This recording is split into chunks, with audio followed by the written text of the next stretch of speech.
విశాఖ సముద్రంలో చేపల వేటకు వెళ్లి గల్లంతైన 7 మత్స్యకారుల్లో ఒకరిని కాపాడారు నేవీ అధికారులు. అతన్ని కారి చిన్నగా గుర్తించారు. మిగతా 6 కోసం రెస్క్యూ కొనసాగుతోంది. ఈ నెల 1వ తేదీన విశాఖ ఫిషింగ్ హార్బర్ నుంచి 7 మత్స్యకారులు చేపల వేటకు వెళ్లారు.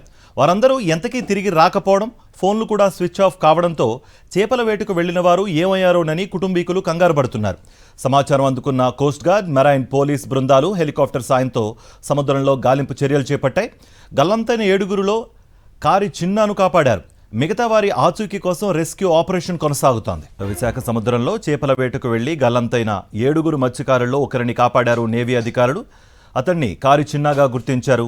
మిగతా 6 కోసం గాలింపు కొనసాగుతోంది. ఈ నెల 1వ తేదీన విశాఖ ఫిషింగ్ హార్బర్ నుంచి 7 మత్స్యకారులు చేపల వేటకు వెళ్లారు. వారందరూ ఎంతకీ తిరిగి రాకపోవడం, ఫోన్లు కూడా స్విచ్ ఆఫ్ కావడంతో చేపల వేటకు వెళ్లిన వారు ఏమయ్యారోనని కుటుంబీకులు కంగారు పడుతున్నారు. సమాచారం అందుకున్న కోస్ట్ గార్డ్, మెరైన్ పోలీస్ బృందాలు హెలికాప్టర్ సాయంతో సముద్రంలో గాలింపు చర్యలు చేపట్టాయి. గల్లంతైన 7 కారి చిన్నాను కాపాడారు. మిగతా వారి ఆచూకీ కోసం రెస్క్యూ కొనసాగుతోంది. విశాఖ సముద్రంలో మత్స్యకారులు గల్లంతు ఘటనను కూటమి ప్రభుత్వం పట్టించుకోవడం లేదంటూ మత్స్యకారులు తీవ్రస్థాయిలో మండిపడుతున్నారు. తమకు కష్టం వస్తే ప్రభుత్వం తరపున ఒక్కరు కూడా రాలేదని వారు ఆగ్రహం వ్యక్తం చేస్తున్నారు. తమ బాధ ఎవరూ అర్థం చేసుకోవడం లేదని ఆవేదన వ్యక్తం చేస్తున్నారు. తమ వారు ఎలా ఉన్నారో తెలియడం లేదని, ఏ ఒక్క అధికారి తమ దగ్గరకు రాలేదని గల్లంతైన మత్స్యకార కుటుంబీకుల మహిళలు వాపోతున్నారు. వారిని మత్స్యకార సంఘాల నాయకులు ఓదార్చారు. కూటమి నేతలకు మత్స్యకారుల ఓట్లు కావాలి తప్ప వారికి కష్టమొస్తే పట్టించుకోరా అంటూ సంఘం నేతలు తీవ్ర స్థాయిలో మండిపడ్డారు. దీన్ని అరెస్ట్ చేసి అని చెప్పి మీరు పోలీసులకు ఫోన్ చేయడం తప్ప ఈ ఎంపీకి కానీ ఎమ్మెల్యేలకు కానీ కనీసం మత్స్యకారుల పట్ల, పేదల పట్ల చిత్తశుద్ధి లేదా ఈ ప్రభుత్వానికి? ఇంత నిర్లక్ష్యంగా ఉండడం ఏంటి? ఇంత దారుణం ఏంటి? అసలు ఈ ప్రభుత్వం మత్స్యకారులను పట్టించుకోవట్లేదు. కనీసం వీళ్ళు ఎలా ఉన్నారని చెప్పి జిల్లా అధికారులు కూడా ఇంతవరకు రాలేదు. రాత్రి నుంచి ఇన్ఫర్మేషన్ అందరికీ ఉంది. జిల్లా జేడీ కొత్త జేడీ నిన్ను జాయిన్ అయ్యారు. నిన్ను జాయిన్ అయిన తర్వాత వాళ్ళకి ఏం పని? ముఖ్యమంత్రి గారు వస్తే, లేకపోతే డిప్యూటీ సీఎం గారు వస్తే వాళ్ళకి ప్రోటోకాల్ డ్యూటీలు చేయడం తప్ప వీళ్ళకి ఏం పని ఉంది? ఆక్వాకల్చర్ లేదు, ఓన్లీ ఫిషింగ్ హార్బర్ తప్ప. ఫిషింగ్ హార్బర్ 50,000 మంది బతుకుతుంటారు. ఈ ఫిషింగ్ హార్బర్ తప్ప ఏం పని ఉంది? కనీసం ఇక్కడ ఇంత ప్రమాదం జరిగి 8 మంది ఇబ్బంది జరుగుతుంటే, 7 ప్రాణాలకు ఇబ్బంది జరిగిందే ఇంతవరకు కూడా కనీసం స్పందించట్లేదు. ఒక్కరు కూడా రాలేదు ఇక్కడికి. ఏంటి అన్యాయం? మరి ఆడప్పుడు ఈ ఆఫీస్ ఎందుకు? ఈ ఆఫీస్ క్లోజ్ చేసేయండి. మీకు ఎందుకు జీతాలు ఇవ్వాలి? ఎందుకు ట్యాక్స్ కట్టాలి? మీరు ఎందుకు ఈ భారంగా మాకు? అంటే ప్రమాదం జరిగి మనుషులు గల్లంతా అయిపోయి కుటుంబాలు ఏడుస్తుంటే, తల్లి బిడ్డలతో వచ్చి ఇక్కడ ఏడుస్తుంటే మీకు కనిపించట్లేదా ఈ ప్రభుత్వ అధికారులకి? ఇంత దారుణం ఏంటి? కలెక్టర్ గారికి కనీసం కలెక్టర్ గారు బాధ్యతగా వచ్చి సమాధానం చెప్పాలి కదా. అంటే వైజాగ్ స్టీల్ ప్లాంట్ లో పెద్ద ఇష్యూస్ జరిగితే వస్తారు, పేదలకు అన్యాయం జరిగితే రారా? వాళ్ళకైతే కోట్లాది రూపాయలు కాంపన్సేషన్ ఇవ్వమని చెప్తారు. మరి వీళ్ళకి అమ్మా మీ భర్త వస్తారని చెప్పేసి చెప్పాల్సిన బాధ్యత స్థానిక ఎమ్మెల్యేలకు కానీ, ఎంపీలకు కానీ, ప్రజాప్రతినిధులకు కానీ ఎవరికి లేదా? ఇదే అంశానికి సంబంధించి మరింత సమాచారం మా ప్రతినిధి అనిల్ అందిస్తారు. అనిల్, ఇక రక్షించబడ్డ చిన్న ఏం చెప్తున్నారు? రెస్క్యూ ఎంతవరకు వచ్చింది? మిగతా 6 పరిస్థితి ఏంటి?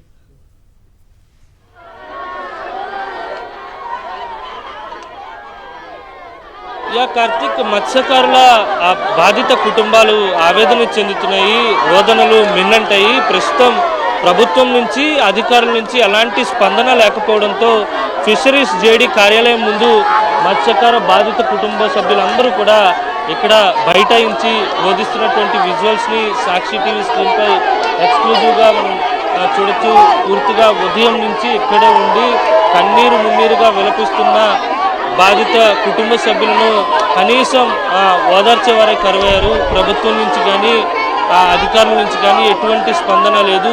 స్థానిక ప్రజాప్రతినిధులు కూడా రాకపోవడం అత్యంత దుర్మార్గమని మత్స్యకార కుటుంబ సభ్యులంతా కూడా తీవ్రంగా ఆవేదన చెందుతున్నటువంటి సందర్భం కనిపిస్తుంది.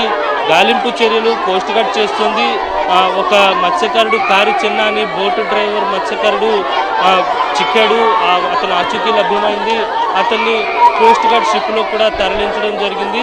మిగతా 6 ఆచూకీ కోసం గాలిస్తున్నప్పటికీ ఏదైతే బాధిత కుటుంబ సభ్యులు ఉంటారో వారితో ప్రాపర్ కమ్యూనికేషన్ లేదు.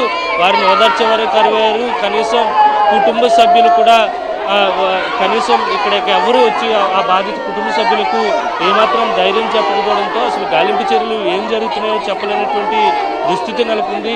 ఫిషరీస్ కార్యాలయం అధికారులు కొద్దిసేపటి క్రితం ఇక్కడికి వచ్చారు. ఉదయం 10 గంటల వరకు కూడా ఎవ్వరూ ఆఫీసు కూడా రాలేదు.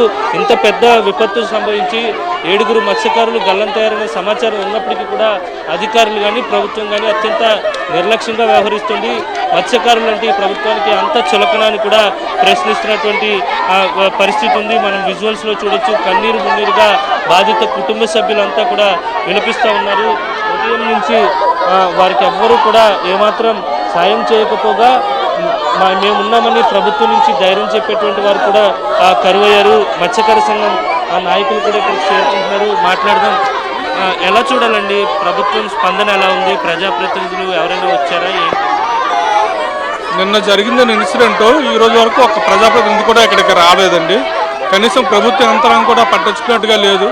ఇప్పుడు చూస్తున్నారు కదా, మా మత్స్యకారులు కుటుంబాలు వాళ్ళ తాలూకా ఆక్రందనాలు బాధ అంటే ప్రభుత్వాలకి ఏం చేస్తే వీళ్ళకి మనసు కరుగుతుందండి. అంటే ఇంతమంది ప్రాణాలు నీటిలోని ఉన్నాయో లేదో తెలియని పరిస్థితి ఉంటే ఈ ప్రభుత్వాలు పట్టించుకోకపోతే, ముఖ్యమంత్రి గారు స్పందించకపోతే మా బాధ ఎవరితో చెప్పుకోవాలి. మేము చాలా దారుణంగా ఉంది సిచ్యువేషన్. ప్రభుత్వం అసలు స్పందించడం లేదు. కనీసం ఆ ఇన్ఫర్మేషన్ మేము బోట్లు పంపించుకున్నాం మా వాళ్ళని కాపాడుకోవడానికి, ఎతికించుకోవడానికి మేము సొంతంగా బోట్లు పెట్టుకుని మేము ఎతికించుకుంటున్నాం తప్ప ఈ ప్రభుత్వం ఈ పని చేశాము అని చెప్పి రాష్ట్ర ప్రభుత్వం దగ్గర యంత్రాంగం ఉంటుంది కదండి, ఒక 4 బోట్లు పంపించి రెస్క్యూ ఆపరేషన్ చేయించలేరా? ఇండియన్ కోస్ట్ గార్డు వాళ్ళు చేస్తున్నారు. వాళ్ళు చేస్తేనే ఒక ఇన్ఫర్మేషన్ అది కూడా రాష్ట్ర ప్రభుత్వం దగ్గర లేదండి. మా బోట్ వచ్చి నుంచి మార్నింగ్ నుంచి ఆధార్ కార్డులు కొన్ని ఫోటోలు ఇవ్వండి అని అడుగుతున్నారు కానీ మనుషులకి అక్కడ ఏంటైందని ఎవరికి. మరిన్ని అప్డేట్స్ కోసం ఛానల్ ను సబ్స్క్రైబ్ చేయండి. నోటిఫికేషన్స్ కోసం బెల్ ఐకాన్ పై క్లిక్ చేయండి.